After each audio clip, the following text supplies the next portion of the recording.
Nagaan isinii foto akkam jirtu kabajamtoota hordoftoota keenya. Sagantaan kun sagantaa fayyaa Dooktara Koo jedhu torbanitti yeroo tokko dilbata waaree booda sa'a 8 hanga 9 akkasumas immoo irra deebiidhaan guyyaa gaafa kibxataa galgala sa'a 8 kan isin biraan geenyu sagantaa fayyaa Dooktara Koo jedhudha. Sagantaa fayyaa keenya keessatti dhimmoota garaagaraa kaafnee kan walii ilaalu yeroo ta'u fayyaa daa'immanii, fayyaa dubartoota ulfaa, odeeffannoon fayyaa waliigalaa wal qabatan akkasumas immoo dhibee fayyaa xiinsammuuratti kan waliin haasofnu ta'a jechuudha. Torban keessan akkam ture haala kamiin dabarsitan barri haaraa kun akkam bara haaraa kanatti gaa mul'ata haaraa abdii haaraa qabatanii akkasiin dhiyaatan shakkii tokko hin qabu. Egaa ammas irra deebi'uudhaan baga geessan isiniin jenna. Sagantaa keenya guyyaa har'aa Dooktara Koo jedhu jalqabneerra. Egaa sagantaa keenya guyyaa har'aa irratti immoo keessummaa addaa qabadhee isiniif dhiyaadheen jira. Bifa addaatiin waliin mari'achuudhaa fi keessummaan keenya istiidiyootti argama. Ani isinitti himurraa eenyu akka ta'e keessummaan keenya isarraan erga wal barree booda gara sagantaa keenyatti seenne jechuudha. Galatoomii maqaan kiyya Dr. Muhyiddin Ibrahim jedhama. Ka Ministeera Fayyaatti kutaa hakiima tajaajila fayyaa irra kan hojjedhu.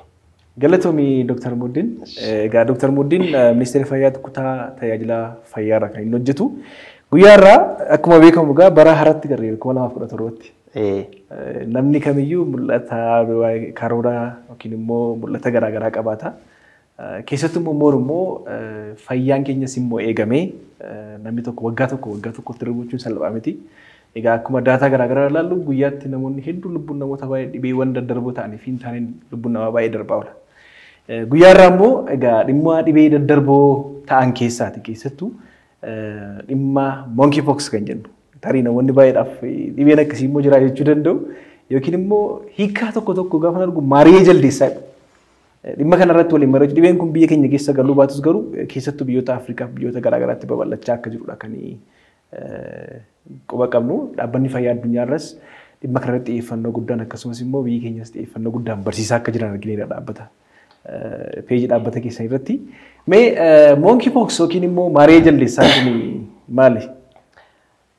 Monkey pox yookaan maariyee jaldeessaa jedhuun afaan Oromiffaatiin. Egaa dhukkubni kun akkuma dhukkuboota kaawwanii vaayirasiidhaan dhukkuba dhufuudha. Dhukkuba haala salphaadhaan yeroo salphaa keessatti namarraa namatti daddarbu. Seenaan isaa immoo yeroo jalqabaatiif beeyladarraa gara namaatti darbe kan jedhamu. So dhukkubni kun erga mul'atee tuttureera waggaa akkas 50 ol ta'ee jira. Monkey pox yeroo jalqabaatiif kan argame bara 1958 biyya Denmark keessatti. Akka lakkoofsa Awurooppaatti. Akka lakkoofsa Awurooppaatti. So amma booda lakkoofsi fayyadamnu hunduu kan akka lakkoofsa Awurooppaatti kan ta'u. So jaldeessa qorannoodhaaf walitti qabamantu ture biyya Singapore irraa gara Denmark dhufaniiti. So jaldeeyyii kanneen irratti warroonni qorannoo isaan irratti gaggeessuuf walitti qaban mallattoo addaa argu. Maal argu jaldeeyyii kanneen irratti wanna akka shiftoo jira miti. Shiffee qaama irratti ba'u jechuudha. Qaama irratti ba'u. Wanna akkasii irratti argu eegalanii achi booda wanni kun maal jechuudhaan qorachuu kan eegalan. Maqaan isaas kan mukkaasan achirraa ka'aniiti. Sababii jaldeessa irratti argameef monkey pox jedhanii waamanii. Dhukkubni kun yeroo jalqabaatiif ilma namaa irratti mul'achuu kan eegale bara 1970 biyya Democratic Republic of Congo jedhamu keessatti Afrikaa keessatti daa'ima umrii 9 irratti mul'ate. Achi booda biyyoota garaagaraa irratti mul'achuu eegale. Oromoos addunyaa irratti rijinii dhaabbanni fayyaa addunyaa of keessaa qabu 6 irratti mul'atee jira. So amma yeroo dhiyoos ji'a darbe keessaa akkuma beektan dhukkuba yaaddoo jedhameeti daayireektara dhaabbata fayyaa addunyaa Dr. Tedros Adhanom wanni kun muddama fayyaa fiduu danda'a jedhamee bifa saniin ibsa bahee jira. So seenaan dhukkuba kana fakkaata. Akkuma jalqabaatti kaasti egaa seenaa dhukkuba kana irratti waan baay'ee kaafteetta. Weerarri koronaa vaayirasii yeroo keessattuu biyya keenya keessatti yeroo seenee ammam akka dhiibbaa guddaa akkamiin uume beekamaadha. Keessattuu gama hawaasummaanis gama diinagdeenis ta'ee kallattii garaagaraatiin. Bifa kanaan iyyuu hojiiwwan gurguddaatu hojjetamaa ture. Gama ministeera fayyaatiin hojiiwwan gurguddaa hojjetamee ogeessonni fayyaas dhaabbileen tajaajila fayyaa garaagaraas even ittisa irratti akkasumas immoo yaalii irratti xiyyeeffannoo guddaan kennamaa tureera. Even dhaabbileen garaagaraa mataa isaa hoteelonni mataa isaa illee yeroo isaatti mana yaalaatiif illee akka tajaajila fayyaa kennamutti gargaaraa turan argineerra. Egaa akkuma dhibeen koronaa vaayirasii kennamu dhibeen COVID-19 addunyaa weerara guddaa galcheera. Akkuma jalqaba irratti kaasuuf kaaftee immoo dhibeen kun dhibee yaaddoo guddaa uumuu danda'u jedhamee sodaatamudha. Kan waa'ee kanaa kaafneefis of eeggannoo gochuun maal akka of eeggannoo akkamii gochuu akka qabnu dursinee beekuu akka qabnu kan jedhuuni dursanii qophaa'anii taa'uun gaariidha. Yaa dhibee kana irratti gaa akkuma jettee jaldeessaa jenneerra. Kanaafidha monkey pox kan jedhame fakkaata. Jaldeessonni kunniin qorannoodhaaf dhiyaatanii qorannoo isa booda dhibeen kun akka irratti argame mallattoon kan arganii qorattoonni fayyaas qoratanii akka isaan bira gahan kan nuuf kaafte. Egaa namarrattis argameera 1970. Mee haalli faffaca'insa isaa yeroo ilaallu immoo dhibeen kun jalqaba akkuma kaafte dhibee vaayirasiin daddarbu jenneera. Haalli faffaca'insa dhibee kana jalqabarraa kaasee hanga ammaatti jiru maal fakkaata? Biyyoota kam keessatti immoo baay'inaan amma faffaca'ee jira? Biyyoonni kunniin immoo maal gochaa jiru? Okay. So bara akkuma beektu dhukkubni monkeypox kun smallpox dhaan waan wal fakkeessu jira mallattooleen isaa. So weerara dhukkuba yeroo amma biyya lafaa irratti mul'ate keessaa inni guutumaan guututti dhabama ta'e smallpox dha. Smallpox bara 1980 erga dhabamee booda mallattoo isaa fakkaatee garuu haalli isaa isa sanirra gadi bu'aa ta'e kan dhufe monkeypox dha. So monkeypox yeroo jalqabaatiif akka outbreakitti kan dhaabbata fayyaa addunyaatiin labsame bara 2022 Januaarii 1 kan fulbaana 1 biyya USA keessatti baay'inaan kan mul'ataa ture. Ameerikaa keessatti. So Ameerikaa keessatti isaan maal godhu beeladoota garaagaraa naannoo Afrikaa kanarraa gara isaanii kan fudhatantu jira. So isaanirraa kan wanti kun ka'ee jedhamu qorannoon naannoo sanitti gaggeeffamaa ture maal agarsiisaa yeroo sanitti vaayirasiin kun baay'inaan kan irratti mul'ataa ture namoota saalqunnamtii garaagaraa hojjetan jirumti commercial sex workers warra jennuun akkasumas saala wal fakkaataa especially dhiiraaf dhiira jidduu warroota saalqunnamtii akkasii irratti hirmaatan irratti baay'inaan kan mul'ataa ture. Namoonni baay'eenis yeroo san miidhamanii jiru. Namoonni hedduu du'uu baatanis keeziin baay'een kan mul'ate yeroo san. Achi booda wanti kun biyya sanitti qofa dhaabanne naannoo Awurooppaatti babal'atee Awustiraaliyaa ardiilee hunda waliin ga'uu eegalee yeroo san dhaabbanni fayyaa addunyaa dhukkubni kun rakkoo fayyaa addunyaa ta'uu danda'a. Weerara fayyaa addunyaa ta'uu danda'a jedhameeti bifa saniin xiyyeeffannoon itti kan kennamee labsame. Achi booda dhukkubni kun maal ta'uu eegalee karaa Afrikaa keessattis sirriitti babal'achuu eegalee Afrikaa keessaa bara naannuma bara 2022 keessa naannoo Democratic Republic of Congo keessatti baay'inaan mul'achuu eegale. So qorannoon bifa akka agarsiisutti Afrikaa keessatti naannoo keezii 8,622 kan mul'ate. Hangamaatti 8,622. Garuu baay'inaan vaayirasiin kun kan irratti argamu naannoo lixaa Afrikaatti fi naannoo giddugala Afrikaatti. Naannoo kanneen keessaa immoo baay'inaan kan mul'atu Democratic Republic of Congo dha. Itti aanee Burundi dha. Burundii fi Nigeria akkasuma jedhaa deema. Baruma kana akka outbreakitti Suudaanitti kaampii namoonni buqqaan walitti qabamanitti baay'inaan namoota san irratti mul'atee ture. Erga sanii xiyyeeffannoo argachuu eegalee erga smallpoxiin badee booda talaallii smallpoxii fayyadamuu eegalan qorattoonni garaagaraa booda akkamitti akka yaala isaa irratti kaasuu hin dandeenya. Talaallii isaa implementu gochuu eegalanii bifa kamiin namoonni akka of eeggachuu qaban himuu eegalanii.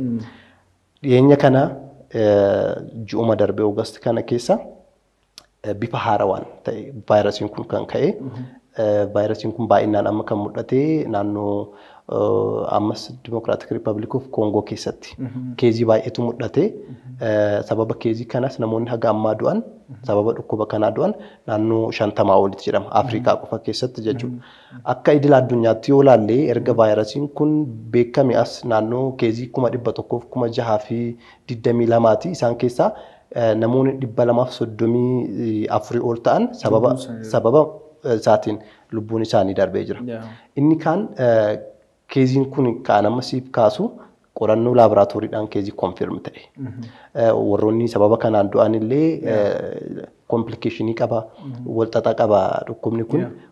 Qaama namaa keessa kutaa hunda miidha jechuu hamma dandeenyutti. Sababa kanaan lubbuun namoota baay'ee kan darbaa ture. Bifa kanaan xiyyeeffannoon itti kennamee Awurooppaas Ameerikaa keessattis dhukkubni kun dhukkuba weerara fiduu danda'u. Yeroo salphaadhaan addunyaa irratti babal'achuu danda'u. Sababa yeroo ammaa namni haala salphaadhaan biyya tokkorraa gara biyya tokkotti deema.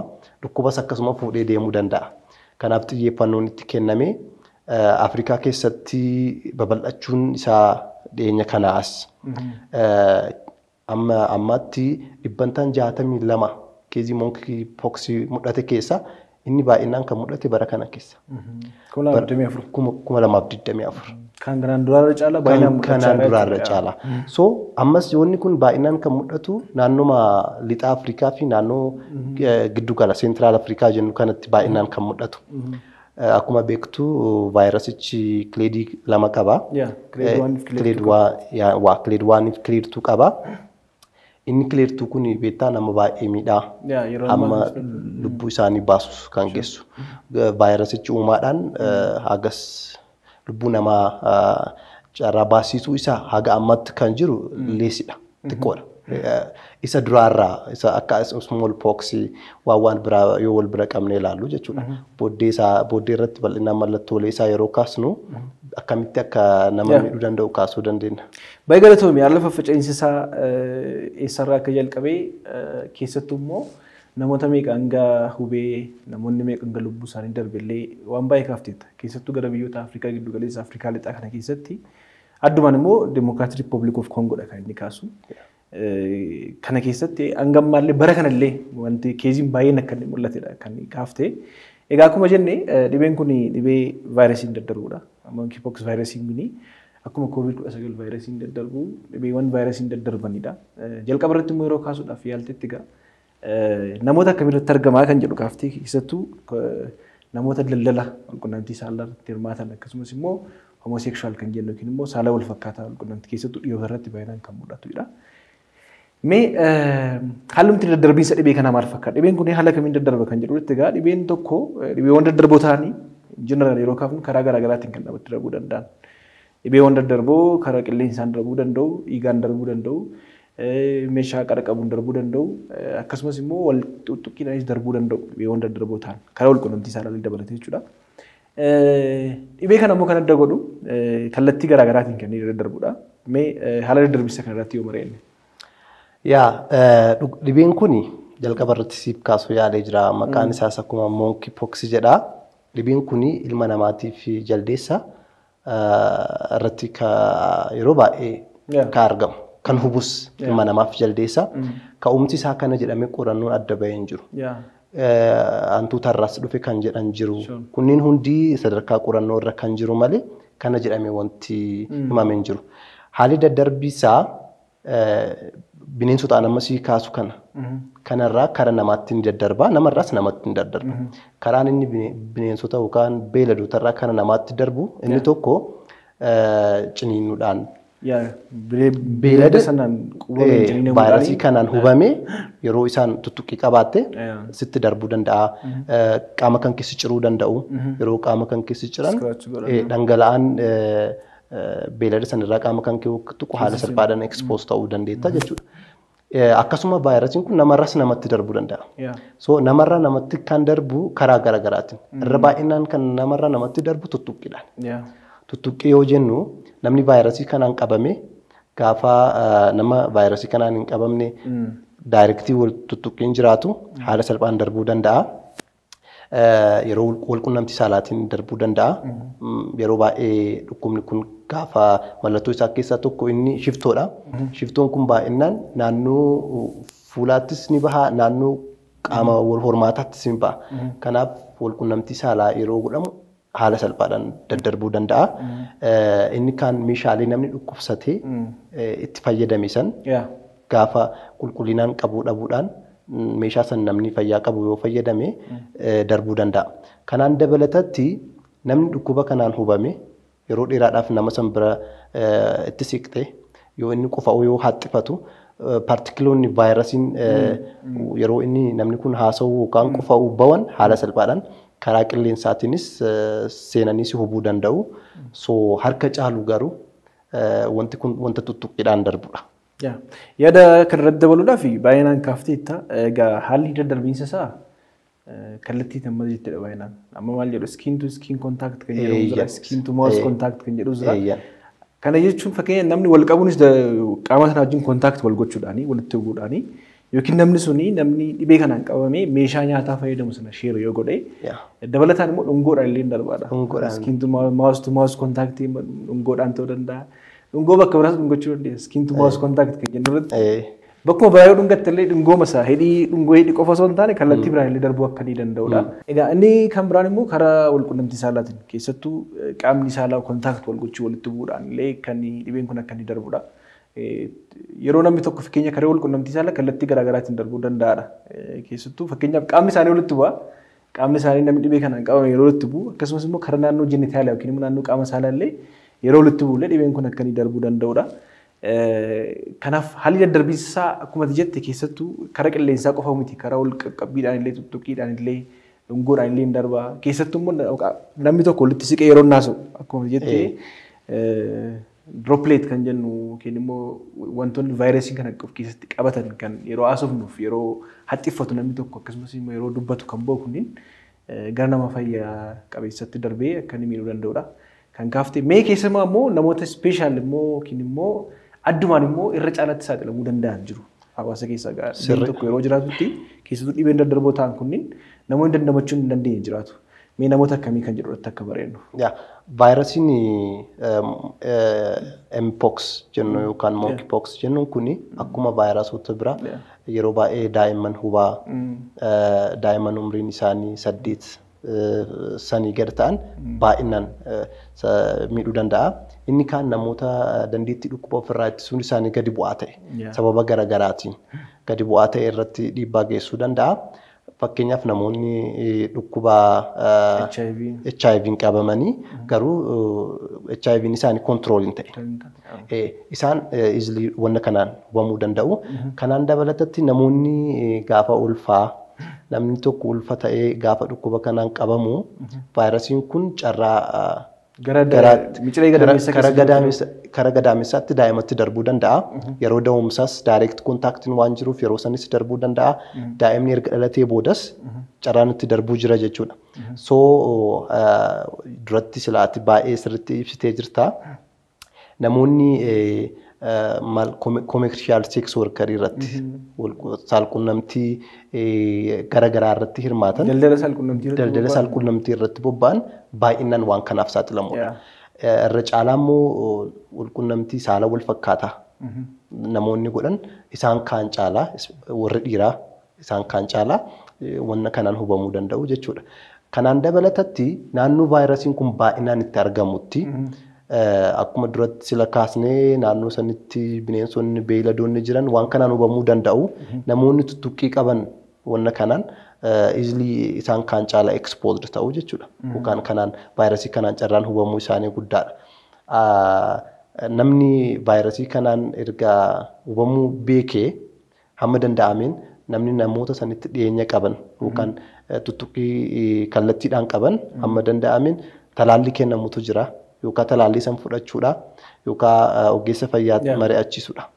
Gara talaallii keenyatti tun galiin dura gara bal'inaan kaafnee naasuuf waan ta'eef egaa namoonni addumaan saaxilamuu danda'an kan jedhu kanarratti namoota dandeettiin dhukkuba madiinummaan isaanii gadi bu'aa ta'ee dabalataan waa'ee dhimma dubartoota ulfaatiin kaaftee wanta kaaftee irratti egaa dubartoonni ulfaa yeroo uumaman isaan qofa miti daa'imni yookiin immoo micireen gadameessa keessa jirullee miidhamuu akka danda'u.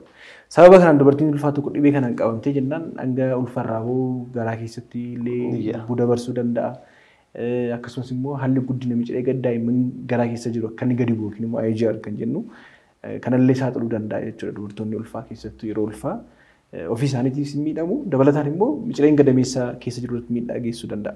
Mee hawaasni keenyas akka baruuf dursinee egaa dhibee monkeypox kaasaa jirra. Mallattoo isaa mee mallattoonni agarsiisu.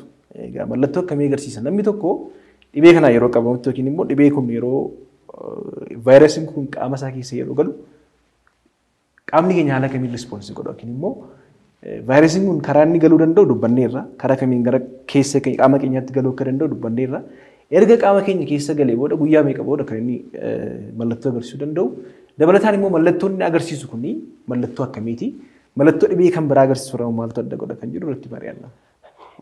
Vaayirasiin monkeypox mallattoon inni agarsiisu dhibeen baay'ee mallattoo akkasii wal fakkaataa agarsiisu.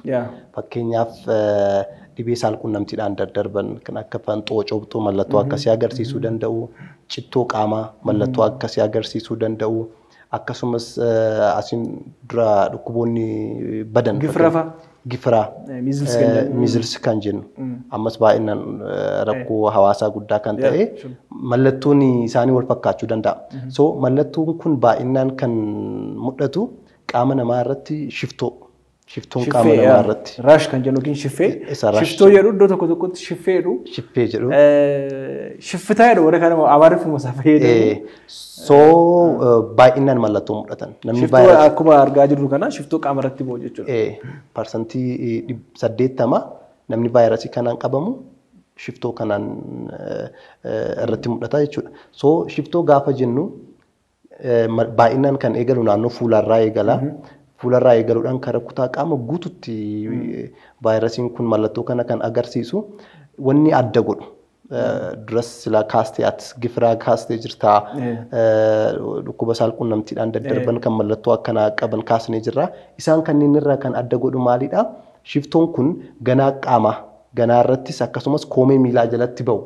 Kutaa qaama inni filatu hin jiru qaama guutuutti ba'a iddoo hundumatti ba'a. Kana baay'inaan kan mallattoo agarsiisu kanaan dabalatatti ho'inni qaamaa dabaluu miirra dadhabbii akkasumas xannachoonni iita'uu. Xannachoonni iita'uun kun baay'inaan kan mul'atu monkeypox irratti.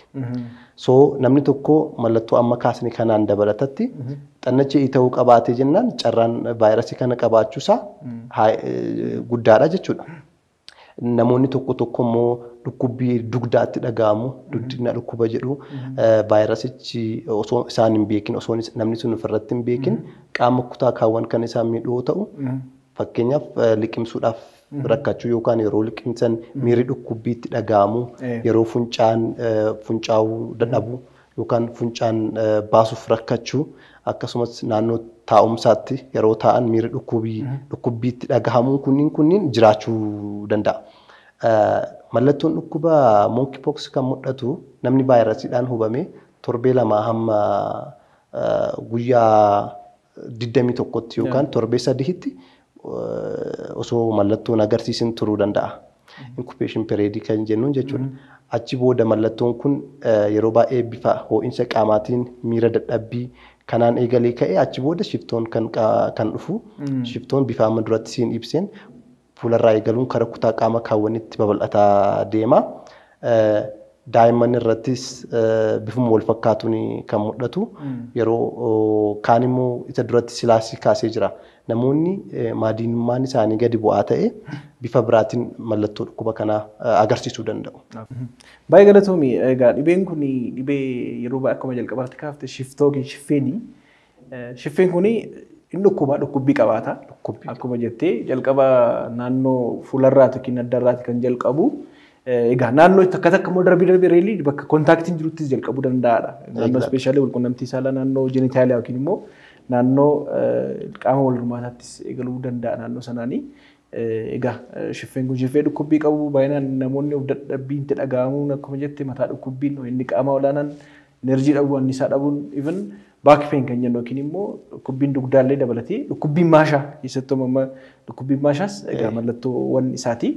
Egaa vaayirasiin kun qaama keessa galee yeroo vaayirasiin qaama keessa galee jedhutti mallattoowwan agarsiisuu danda'u mallattoowwan gurguddaa kan namarratti mul'atu baay'inaani. So egaa dhimma kanaa yeroo haasofnutti mee wantoonni akkuma jalqaba irratti kaafneerra carraa kanaaf wantoonni nama saaxiluu danda'an kaafneerra keessattuu nama dhibee kanaan qabame wajjin naannoo tokko mana tokko keessa jiraachuu akkasumas immoo ogeessonni fayyaalee namoonni naannoo kana hojjetan illee carraa kanaaf saaxilamuu danda'u kontaaktii dhukkubsataa wajjin wal kontaaktii gochaa oolu waan ta'eef so Nama dhibee kanaan qabameef yookiin namni tokko mallattoo akkasii ofirratti argee maal gochuu qaba? Mana yaalaa deemee maaltu godhamaa fi yaaliin kennamuuf yookiin immoo qorannoowwan godhamiif maal fakkaata? Namni gaafa mallattoo kana ofirratti argu egaa mallattoon kun jiraachuu tarii namni kun dhukkuba kanaan qabamuu danda'a waan jedhu agarsiisa.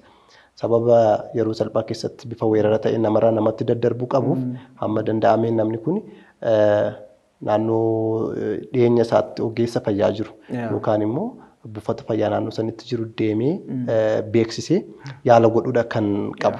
Inni kaan mallattoo nama duratti kaasne kunniin guutumaan guututti kan irratti mul'atan yoo ta'e yoo danda'ame kophaa isaatti adda baasanii kaa'u nama kana yeroo kophaa isaa bahutti yeroo namni itti dhufu kutaa qaama fakkeenya shiftoon jira miti qaama isaa guutu waan biraatiidhaan haguuguu yeroo haasawu maaskii godhachuu akkasumas nyaata meeshaalee namni kun itti sooratu kophaatti adda baasuu fi namni kun yeroo qaama isaa yookaan kutaa iddoo shiftoon itti jiru san tuttuqu yeroo hundaa harka isaa saamunaadhaan dhiqachuu yookaan saanitaayizarii fayyadamuudha. Kanaan dabalatatti namoonni isaan nama vaayirasii kanaan qabamin tuttuqqii qaban hundi isaanii mallattoo kan ofirratti ilaalanii yoo jiraate mallattoon yaala barbaachisu gochuudha yookaan immoo talaallii jira booda irratti hin kaasna karaa talaallii sanitti deemuu qabu. Kanaan dabalatatti namni vaayirasii kanaan qabame shiftoo qaama isaa irratti bahu kana tuquun qabu, malaasuun qabu, akkasumas hooquun qabu. Sababni isaa gaafa hooqu vaayirasiin haala salphaadhaan karaa kutaa qaama biraatti faca'uu godha. Kanneen gochuun qabu. Vaayirasichi yeroo gabaabaa keessatti hanga ji'a tokko keessatti guutumatti nama kanarraa baduu danda'a. Kanaaf hamma danda'ameen of aayisooleetu gochuudha. Bakka aayisooleet ta'etti immoo maatiin fakkeenyaaf soorannaa gaarii akka sooratu gochuu nyaata madaalawaa ta'e soorachuudha dhangala'aa sirriitti fudhachuu akkasumas dhukkubbii qaba duratti akka kaaste qaama irratti shiftoon bahu kun dhukkubbii qaba. Soo dhukkubbii kanaaf dirqama namni sun dhukkubarraa hamma tokko dandamachuu qaba waan ta'eef qoricha dhukkuba kana hir'isan kan akka parastaamoolii haa ta'u qorichaalee garaagaraa fayyadamuudha. Kanaan dabalatatti inni qaamaa jiraachuu danda'a. Isaafis qoricha fudhachuu inni qaamaa akka hir'atuuf mallattoolidha baay'inaan kan irratti xiyyeeffannee yaala goonuuf jechuudha. Yeroo isaa eeggatee mallattooliin sababa vaayirasii kanaa dhufan guutuun isaanii badaa waan deemuuf namni kun hanga yeroo sanitti bifa kanaan of kunuunsuu qaba. Kanaan dabalatatti yeroo tokko vaayirasii kanaan wal qabatee wanti komplikeeshinii yookaan walxaxaan garaagaraa uumamuu danda'a. Fakkeenyaaf infekshinii sombaa uumamuu danda'a, nimooniyaa isa jennu uumamuu danda'a. Koorniyaa ijaa irratti infekshinii uumee namni sun akka ijji isaa badu gochuu danda'a. Akkasumas naannoo tiraakiyaa irratti infekshinii fiduu danda'a. Sirna fincaan irratti infekshinii ujummoo fincaanii fiduu danda'a. Kanaaf namoonni mallattoo akkana gaafa ofirratti argan dirqama karaa mana yaalaatti deemaniiti kan yaala isaanii barbaachisu fudhachuu qaban. Namoonni namoota kana wajjin kontaaktii yookaan immoo tuttuqqii daayirekt qaban immoo isaanis kophatti of aayisooleet godhanii hanga mallattoo kanarraa bilisa ta'anitti bifa amma jenneen of kunuunsuu qabu. Achi booda vaayirasichi yeroo gabaabaa keessatti baduu danda'a. Vaayirasichi akka vaayirasii kaawwanii waan battalatti nama ajjeesu miti. Sila kaasne irraa yoo madiinummaan nama sanii baay'ee gadi bu'aa ta'e yookaan immoo namoonni sunni akka duratti ati kaaste yoo dubartii ulfaa taate daa'ima garaa keessa jiru carraa lubbuu balleessuu qaba. Akkasumas ulfi akka bahu gochuu danda'a. Namoota akkanaatu yaala adda ta'e karaa mana yaalaa deemee gochuu qaba malee bifa amma kaasneen kan of supportive treatmentiidha harka caalu yaalli isaa jechuudha. Yaaliin isaa akkuma jettee booroof qoricha yookiin immoo qorichi addaa antivaayiraal yookiin immoo kan biraaf kennamu osoo hin taane akkuma ati kaaftee booroof jalqaba irratti namni sun kaasteettati nama kaaniif of eeggannoo gochuu danda'u qaba. Keessattuu mana tokko keessa wajjin jiraata taanaan nama kaaniif of eeggannoo yoo danda'ame qofaatti adda of baasuudha. akkuma kaastee immoo qofaatti adda baasuun danda'amu ta'e immoo kabaruuf godhanii maaskiillee godhatanii qaama isaaniillee kana kafu godhanii turuu danda'u. Namni sun garuu qofaa jiraatanaan even akka inni madaan sun akka qoruuf an kabartu ta'e gaariidha jedha. Immoo akka qilleensaaf saaxilamee taa'uu qabaachuu qaba. Namni kuni dabalataan immoo even shaaworii illee yookiin immoo yeroo dhaqannaa dhiqatanillee bishaan xiqqoo ho'aadhaan dhiqataniiti more recommended ta'a. Egaa more gara caalu antipeenii illee yookiin immoo qoricha kana dhukkubbii kana fooyyessuuf illee qoricha dhukkubbiidhaaf kennaman jedhu. Akkuma jalqaba jenna mataa dhukkubbiin dugdaa kunniin supportive care kan jennu jechuudha. Pain medicationii wantoota barbaachisan kanneen dhangala'aa garaa fudhachuu maatiirraa immoo of eeggannoo gochuun keessattuu ijoollee daa'imman jiraachuu danda'u dubartoonni ulfaa jiraachuu danda'u hawaasni keenyas mallattoo kan namni immoo ofirratti argu of eeggannoo gochuun gaariidha. Akkuma beekamu yeroo ammaa kana immoo even vaayirasii dhibeewwan common cold kan jennu yookiin immoo utaalloo difafa kan jennu baay'een isaanii vaayirasiidhaan darbu waan ta'eef yeroo ammaa baay'inaan salphaatti namoota baay'ee faalaa jira. Garuu of to'achuun hin danda'amadha. Akkuma dhibeen kunis dhibee vaayirasiidha waan ta'eef nama kan biraatti kan dabarre akkasumas immoo yeroo dhukkubbiin sitti dhaga'amu diskomfortiin sitti dhaga'ama. Egaa dhukkubbii kana fooyyessaa namoota kaanis immoo of eeggannoo gochuu akka qabnudha hangaafte. So mee ammas garuma yaala isaa kanatti yeroo dhufnutti dhiibbaa garaagaraa geessisaa jenneerra. Yaalii yoo yaalamin tariitii namoota muraasa irratti dhiibbaan ni geessisu jiraachuu danda'a. Complication kan jennu yookiin immoo dhiibbaan ni geessisuu danda'u kun maali? Dhiibbaan inni geessuu danda'u qaama keenya keessa kutaa qaama keenya hunda miidhuu danda'a jechuu dandeetta. Sammuu keenya irratti waan encephalitis jedhamu jira. Infekshinii sammuu fiduu danda'a. Infekshinii bireenii fida. Namni kun sababa infekshinii saniitiin guutuu qaama isaa laamsha'uu danda'a, miidhamuu danda'a. Ija irratti koorneal infekshinii fidee namni sun iji isaa akka jaamu gochuu danda'a. Somba irratti infekshinii fidee nimooniyaadhaaf saaxiluu danda'a. Qaamni keenya guutuun isaa infekshiniidhaaf akka saaxilamu yookaan sepsis akka developuu gochuu danda'a. So individually qofa osoo hin taane weerarri bifa weeraraatiin gaafa ka'u vaayirasiin kun hawaasas miidha. Hawaasni gaafa miidhamu dinagdee miidhama, biyyatu miidhama. Biyya tokko qofarra osoo hin taane akka addunyaatti yeroo salphaa keessatti babal'achuu danda'a waan ta'eef nus guyyaa har'a kaasaa jirru sanii fi addunyaa irrattis dhiibbaa guddaa qaba jechuudha. Kanaaf kompilikeshiniin vaayirasii kanaa nama tokkicha qofarratti waan limitir ta'uu miti. Hanga lubbuu baasuu gahaa jennee jirra. Asiin dura sababa vaayirasii kana qofa namoonni 234 ol du'anii jiru. Gabaasa dhaabbanni fayyaa addunyaa hanga ammatti qabuun jechuudha. Kanaan dabalatatti haala salphaadhaan waan kontirool gochuu dandeenyuuf osoo komplikeshiniin yookaan walxaxaan akkanaa hin uumamin bifa salphaadhaan ittisuu hin dandeenya jechuudha. Baay'ee gaariidha. Galatoomii. Mee wanti keessattuu gama immoo ittisarratti xiyyeeffannaa gochuun akka qabamu kaafneerra. Namni tokko immoo erga dhibee kanaan qabame dhibee kanaan yoo qaban yookiin immoo nama dhibee kanaan qabame wajjin kontaaktii yoo qabaate wanti addaa yaaliin addaa kennamu jira yookiin immoo akka talaallitti kennamuuf jira. Talaalliin immoo fakkeenyaaf amma waa'ee dhimma COVID-19 yeroo COVID-19 ture talaalliin kennamaa tureera. Talaalliin immoo dhibee kanaaf addatti kennamu jira. Hamma ammaatti qorannoo baay'eetu godhamee jira. Vaayirasiin kun beektaa dhaabbanni fayyaa addunyaa kutaa 6 of jalaa qaba. Kutaalee 6 nu hubee jira. Kanaafuu kutaan hunduu qorannoo of danda'ee godhaa jiru. Erga bara 1980 dhukkubni small pox kan bade guutumatti sababa talaalliitiin maal gochuu eegalanii mallattoon isaa wal fakkaata. Kanaan dabalatatti baay'ee faamiliin vaayirasii small poxii fi monkey pox tokko. Kanaaf talaallii isa small poxii fayyadaman kana fayyadamu eegalanii naannoo 85 ol talaalliin kun namoota kanarratti effective ta'ee hojjeta jechuudha. Namoonni erga vaayirasii kanaan qabamanii booda gaafa tuttuqqii qabaatan yeroo baay'ee ogeeyyiin fayyaa jiru namoota vaayirasii kanaan qabamanii osoo hin beekin tuttuqqii gochuu danda'u. Kanaan dabalatatti immoo meeshaa qara qaban garaagaraa osoo dhukkubsataa kana osoo itti yaalan isaanis deebi'ee hubuu danda'a waan ta'eef yeroo bifa kanaan tuttuqqiin jiraatu jira talaalliin kennamu akka prophylaxisitti pre-exposure prophylaxisiinis jira. Akka hubamanii booda immoo post-exposure prophylaxisiin jira. Post-exposure prophylaxisii kan jennuun namni kun nama vaayirasiin monkeypox irra jiraachuu isaa laaboraatooriin mirkanaa'e.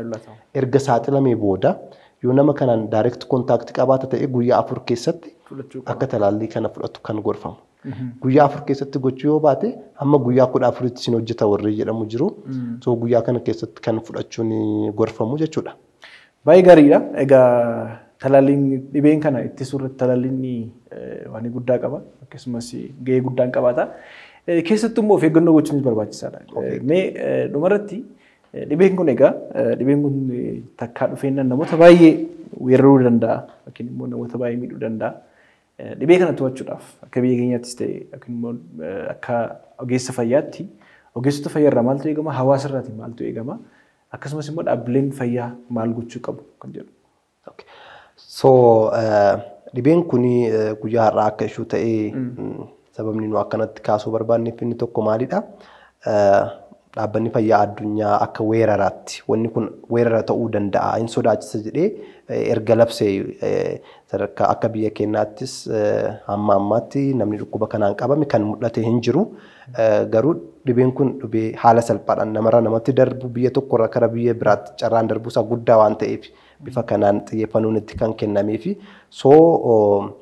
Ittisa dhukkuba kanarratti wanni guddaan hojjechuu dandeenyu maalidha? Hawaasaaf odeeffannoo kennu. Hawaasni dhukkubni kun akkamitti akka daddarbu mallattooleen dhukkuba kanaan maal fa'i ka jedhu amma haasofni kana beekuudha. Kanaan dabalatatti immoo kara mana yaalaatti gaafa deebinu ogeeyyiin fayyaa yeroo kamuu namoonni mallattoo amma kaasne kana gaafa qabatanii dhufan monkeypox sammuu keessa qabaachuudha. Wanni kun monkeypox ta'uu danda'a jennee yaaduudha. Akka biyyaatti immoo weerarri kamuu yoo ka'u isa COVID-19 irraa wanni baay'ee baranna jira waan ta'eef wanni kunis bifa weeraraan yookaan dhufuu ta'e qophaa'uu danda'uudha qabna. Talaalliin qophii ta'ee jiraachuu qaba. Hawaasni keenya odeeffannoo qabaachuu qaba. Namoonni mallattoon kun irratti argaman kophatti akka ba'an godhanii akka namoota biraatti haala salphaan akka hin daddabarsine gochuudha. Bifa kanaan haala salphaadhaan ittisuun hin danda'ama. Bifa miidiyaatiin wanta amma nu godhaa jirru kun vaayirasii kana ittisuu irratti gahee guddaa qaba. So gaheen kun gahee hunduma keenyaati. Namoonni miidiyaa irra jiranis ogeessonni fayyaas dhaabbileen kaanis of eeggannoo gochuu akka qaban maaliif egaa fayyaa keenyaaf of eeggannoo laachuu maaltu qaba waan ta'eef dhibee kana kan kaafnee haasofneefis at least namni awweerdi ta'e yookiin immoo beekee dhibeen kun maal akka ta'e mallattoo akkamii akka agarsiisuu danda'u akkasumas immoo dhaabbileen garaagaraa qophii akka ta'aniif yaada jedhuun kaafneeti.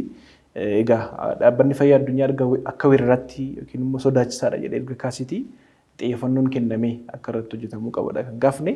Egaa Dooktar dhimma monkeypox yookiin immoo maaree jaldeessaa ilaalchisee wanti nuti haasaa turre maalirraa kan kee namatti dhufaa mallattoo akkamii agarsiisaa akkamitti ofirraa dhorkuun danda'ama yaalni isaa maal kan jedhu kaafnee haasofneerra mee dhumarratti dhaamsa addaa yookiin immoo ergaa addaa yoo qabaatte.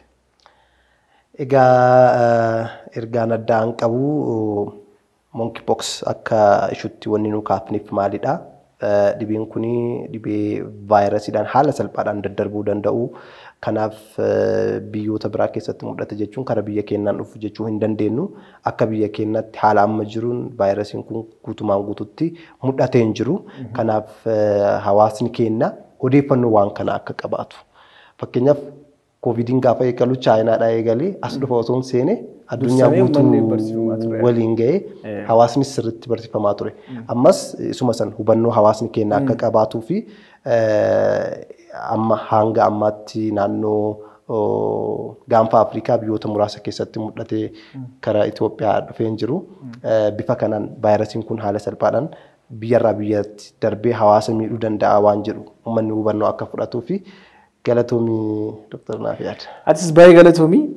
Egaa kabajamtoota hordoftoota keenya dhimma dhibee daddarboo ta'an dhimma monkeypox yookiin maaree jaldeessaa ilaalchisee dhibeen kun ka'umsi isaa maali? Haala kamiin nama miidhuu danda'a? Mallattoo akkamii agarsiisa kan jedhu istiidiyootti keessummaa keenya wajjin mari'achaa turreerra. Dooktar istiidiyoo keenyatti argamtee odeeffannoo bareedaa fi odeeffannoo murtaa'aa ta'e hawaasa keenya kennuu keetiif guddaa galatoomi. Galatoomaa isinillee. Egaa kabajamtoota hordoftoota keenya sagantaa fayyaa Dooktara Korraa keessatti barumsa guddaa akka baratan abdii guddaan qaba. Dhimma monkeypox yookiin maree jaldeessaa ilaalchisee odeeffannoo gaarii argattaniitu jedheen amanaa. Sagantaa keenya har'aa asumarratti raawwanna. Sagantaa kana immoo qopheessuudhaan kan si waliin ture Dooktara keessan Dooktar Naafii Argeetudha. Ulfaadha.